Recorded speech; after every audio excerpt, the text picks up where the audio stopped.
As government austerity programmes constrain social spending, so the need for voluntary and charitable work continues to grow.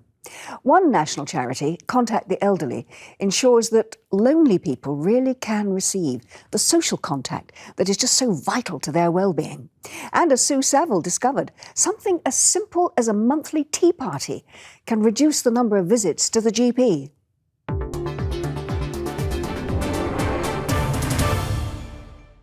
So what are you knitting at the moment? Collected from her home by a vetted volunteer, Alice knows that at least once a month she will get those staples of human existence: contact, conversation and concern. You've got to help the elderly. Of course. Once I started coming here, I started a new life because I had nothing, no one. I didn't want to come, but I am not sorry I came. I've made such lovely friends. Real friends, and I don't feel lonely anymore. I don't know what I'd do without it now. Loneliness among older people in Britain blights this country's position as one of the better places to grow old, according to a recent international study. But volunteers, organised by national charity Contact the Elderly, are making a difference by hosting monthly Sunday afternoon tea parties.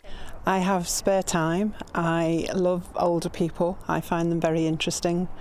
Lots of tales to tell, and there are so many older people out there that they're so lonely as well.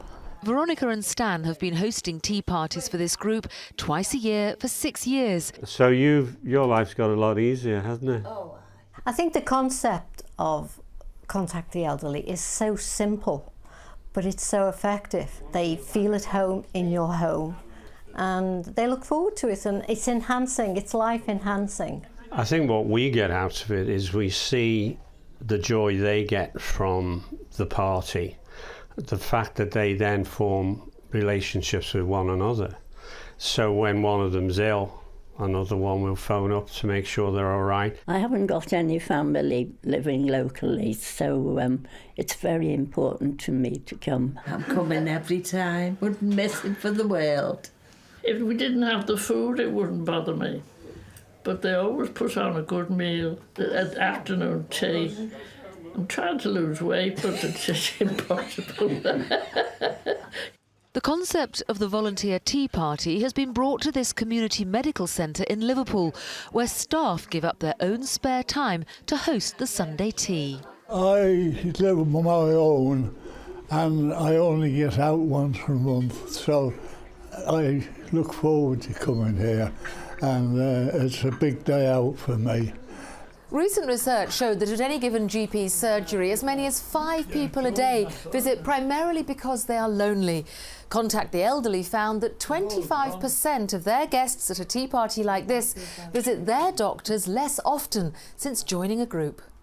Doctors here hope other surgeries will take up the idea too. I would love to see that all medical practices are doing this, because it will definitely reduce the pressure on the general practice and also improve the physical and mental health of our isolated elderly patients. My name is Edward. The government has called for integrated action to address isolation.